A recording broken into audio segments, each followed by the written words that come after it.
الحمد لله الذي فرض على المؤمنين الحج ليشهدوا منافع لهم ويذكر اسم الله في أيام معلومات، ونشهد أن لا إله إلا الله وحده لا شريك له، له الحكمة البالغة بشرعه وحكمه وقضائه، ونشهد أن سيدنا وقدوتنا محمدا عبده ورسوله صلوات ربي وسلامه ورحمته وبركاته عليه وعلى آله وأصحابه ومن تبعهم بإحسان إلى يوم الدين. أما بعد، واتقوا الله أيها الناس، اتقوا الله أيها الناس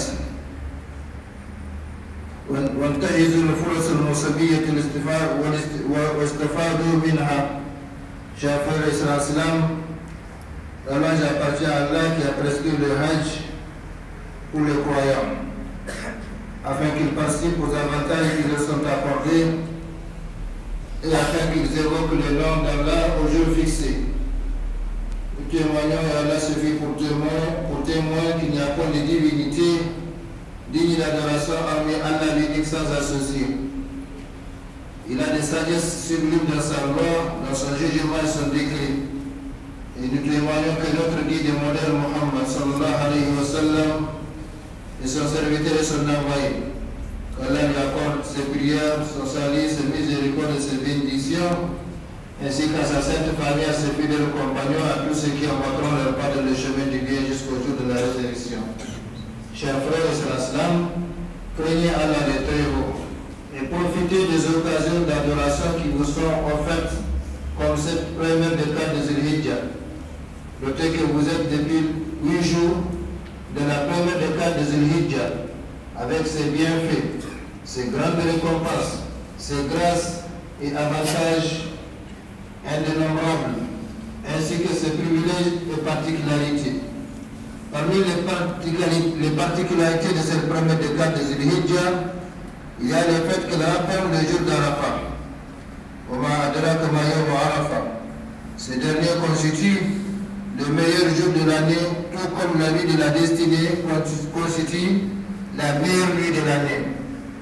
Contrairement à la nuit de la destinée, qui est dissimulée parmi les 10 dernières nuits de Ramadan, le jour d'Arafat est un jour connu. Il a lieu en effet les 9 Zulhijjah de chaque année, jour où les invités d'Allah, c'est-à-dire les pèlerins, se rassemblent sur la place d'Arafat.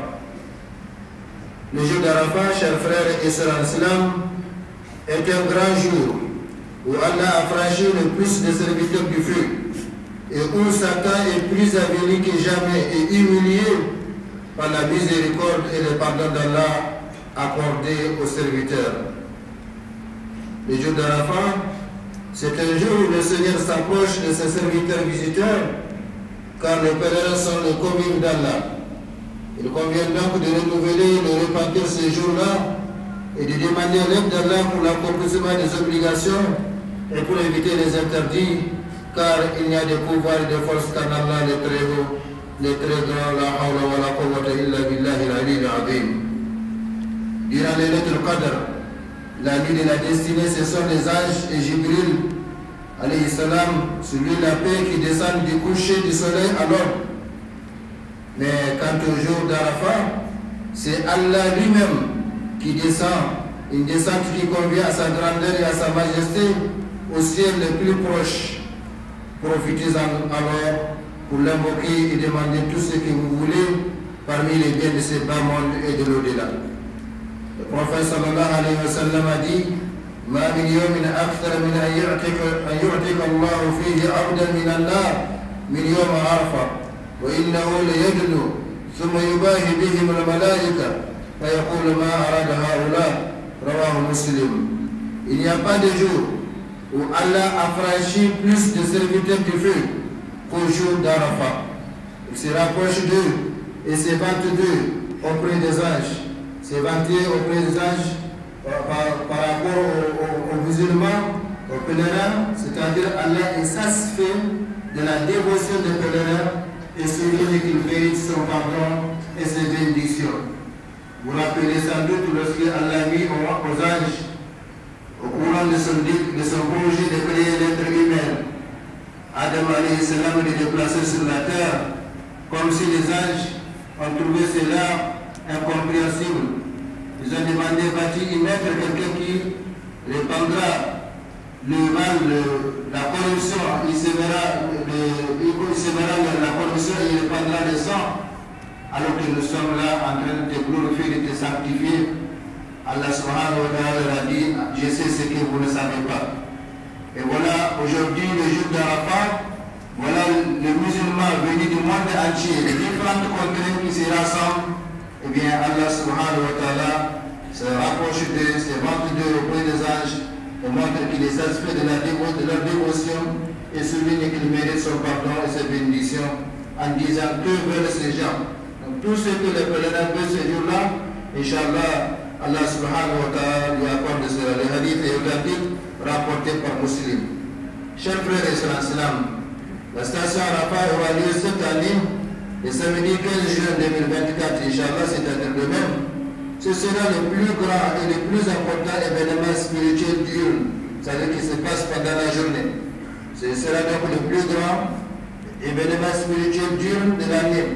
En vue de réussir cet événement, le musulman doit, à l'instar du prophète Muhammad sallallahu alayhi wa sallam, ce jour-là, sallallahu alayhi wa sallam, et Dieu seul sait les besoins des gens auprès de lui, en tant que prophète, en tant que messager, et en tant qu'étranger venu de Médine, qui se trouve à la Mecque. Donc, à Mina, Dieu seul sait les besoins des gens auprès de lui. Chacun a des questions, chacun veut le voir, chacun veut le saluer. Mais malgré tout cela, le prophète sallallahu alayhi wa sallam a mis un frein à toutes les audiences le jour d'Arafat. Et il a tracé un plan pour lui qui nous montre, malgré le fait qu'il n'a pas de péché, Allah lui a pardonné tous ses péchés passés et futurs. Malgré cela, le prophète sallallahu alayhi wa sallam a donc géré toutes ses activités de ce jour-là et s'est dit, même la prière, il l'a raccourci. La prière de Zuhr, 2 rakas, la prière de Asr, 2 rakas, est encore remis à la prière de Zuhr. Pourquoi? Pour avoir le temps. Pour avoir le temps. Et après cela, il s'est mis sur son chameau, sa chamelle, en faisant face à la Qibla. Et il s'est mis à invoquer depuis ce temps-là, jusqu'au coucher du soleil. Au point que le compagnon se demandait, même la nourriture, même l'eau, se demandait, il gênait ou quoi? Bon, on a testé, on a apporté de l'eau ou du lait, il a bu, et les gens aussi qui ne le gênaient pas. Si lui, le prophète sallallahu alayhi wa sallam, lui qui n'a pas de péché, lui qui est élu d'Allah subhanahu wa ta'ala, fait cela, quel doit être notre comportement ce jour-là? Donc, le prophète sallallahu alayhi wa sallam, a envie de réussir cet événement, le musulman doit, à l'instant du prophète Muhammad sallallahu alayhi wa sallam, concevoir un plan, un programme, à commencer par faire une collection d'évocations coraniques et prophétiques qu'il pourra lire et relire ce jour-là, parce que c'est le jour de l'invocation. C'est la journée internationale de l'invocation. Nous allons le voir. La meilleure invocation, c'est celle du jour d'Arafat. Par conséquent, il n'y a pas d'empêchement que le musulman prépare ses invocations coraniques, prophétiques, pour s'adresser à Allah subhanahu wa ta'ala pendant ce jour-là. Donc, il convient de concevoir un programme, à commencer par faire une collection d'invocations coraniques et prophétiques qu'il pourra lire et relire ce jour-là sans oublier le jeûne, la lecture du Coran, les dhikrs surtout, la meilleure formule prononcée par le prophète sallallahu alayhi wa sallam, à savoir la ilaha illallah Muhammad, la ilaha illallah wahdahu la sharika lah, lahul mulku wa lahul hamdu wa huwa ala kulli shay'in qadir, ou bien la ilaha illallah wahdahu la sharika lah, lahul mulku wa lahul hamdu yuhyi wa yumiitu wa ala kulli shay'in qadir. Donc ça va venir. La bienfaisance envers les autres. Chers frères et sœurs islam, en vérité, le jour d'Arafat reflète beaucoup de réalités islamiques. La première réalité, c'est qu'il présente une image, c'est une image parfaite du jour du jugement dernier. Quand on regarde toute cette masse humaine, presque tous les blancs vêtus, en l'occurrence de 2 draps blancs qui symbolisent les seuls dans lesquels chaque musulman sera enveloppé et enterré le jour de sa mort. Il fait donc passer à ce grand jour où du premier au dernier, les hommes seront réunis sur une même place. Deuxième réalité, le jour d'Arafat est le plus grand rassemblement du monde. Car nulle place sur terre n'a connu ne connaîtra un rassemblement important de fidèles autant que celui d'Arafat qui s'est fait en quelques heures seulement. C'est de l'aube au coucher du soleil, Troisième réalité, il constitue un symbole concret de l'unité des musulmans et montre et prouve que la divinité qu'adorent les musulmans est une seule et unique divinité qui est Allah, l'unique sans associé. À l'appel de qui tous les millions d'êtres humains sont venus répondre par une seule voix retentissante dans les airs du désert. Labbaïk Allahumma labbaïk, labbaïk la sharika laka labbaïk, innal hamda wal ni'mata laka wal mulk la sharika lak. Tous prononcent cette formule-là, sans exception et sans distinction de niveau, de race, de couleur. Cela veut dire quoi? Seigneur, me voici. Je réponds à ton appel. Quel appel? L'appel qu'Allah subhanahu wa ta'ala a demandé à Ibrahim de lancer aux gens. Il appelle lance un appel aux gens pour les inviter au Hajj. Ibrahim a dit, Seigneur, ma voix ne parvient pas à tout le monde. Allah subhanahu wa ta'ala lui a dit, appelle seulement, c'est à moi de faire entendre qui je veux. C'est ainsi que celui qui va au Hajj, eh bien, il a répondu à l'appel d'Allah subhanahu wa ta'ala. Seigneur, me voici, je réponds à ton appel. Me voici, je réponds à ton appel qui n'a pas d'associé. Me voici, je réponds à ton appel. Certes, la loi et le bienfait, la royauté t'appartiennent, qui n'a pas d'associé. Tous affirment et confirment l'unicité d'Allah, dans son royaume, dans son pouvoir, dans son commandement, son but et sa loi, et tous reconnaissent et proclament hautement ses bienfaits. Quatrième réalité.